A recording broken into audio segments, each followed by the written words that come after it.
I'm sure you've heard by now of the BRRRR model, not BRRRR like you're super cold, BRRRR in real estate investing, buy, rehab, rent, refinance, repeat. Well, I have something that I've coined called the reverse BRRRR model, which is just a play off them. And it's not a full reverse. B is always first. But what you do is you reverse the first two R's, but it's a specific play. So reverse BRRRR model is actually buy, rent, rehab, refinance, repeat. I'm going to explain why it's effective, but what you need to do to make it effective in just a second. I'm Jonathan Green. I run an off-market acquisition company called Streamline Properties. I have an on-market team called Streamline Properties On Market. We're brokered by eXp Realty. I've been investing for 30 years, so I understand there's a lot of different ways to do things. I like the BRRRR model, but I also like to toy around with things. So the reverse BRRRR model is really set up nicely if you have some cash that you can leave in a deal, because to do the reverse BRRRR model the right way, you need to leave the cash in because you're going to wait longer to refinance. So when you're doing regular BRRRR model, you're going to buy, do a rehab right away, you're going to rent it, and then you're going to refinance right away.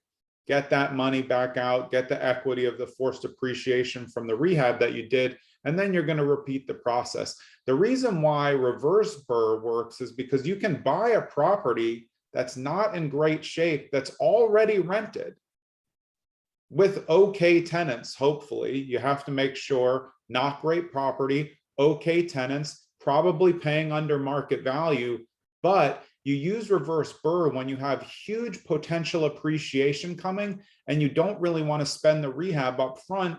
You can leave the tenants in it, make pretty decent cash flow in some areas. Sometimes we're seeing it in these areas where you can reverse BRRRR, where you can be a 1.5% or 2% model because you have to wait on the appreciation.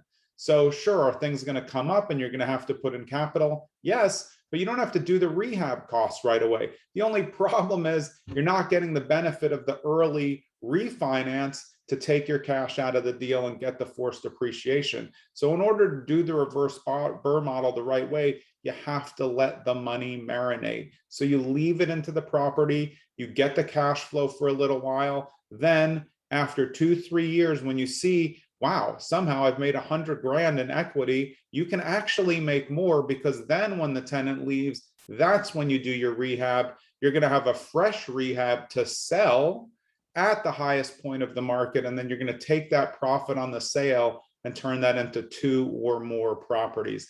That's your reverse BRRRR model. It's interesting and it's always another take. And what I'm always looking to do is take these existing great ideas, which is the BRRRR model, and just put a tweak on it. So if you use the reverse BRRRR, you're going to be able to pick up properties that are occupied. Whereas when you're trying to do a rehab, you don't want an occupied property because you can't rehab it.